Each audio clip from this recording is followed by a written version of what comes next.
Anzjani u żgħażagħ bi sfidi soċjali u bżonn ta' akkomodazzjoni alternattiva se jibdew jgħixu f'binja li hija l-ewwel tat-tip tagħha fil-gżejjer Maltin.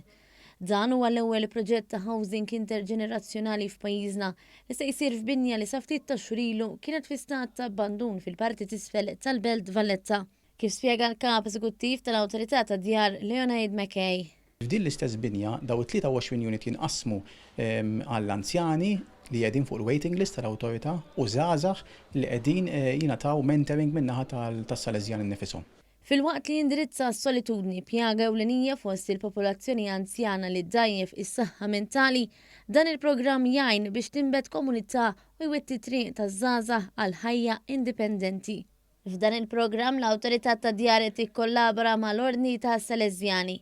Fil-fatt, membri mill-ordni se jkunu qed isegwu liż-żgħażagħ fil-programm biex fil-waqt li jikkontribwixxu fil-ħajja ta' kuljum tal-komunità jindirizzaw l-isfidi tagħhom u jiksbu l-ħiliet neċessarji għal ħajja awtonoma u indipendenti.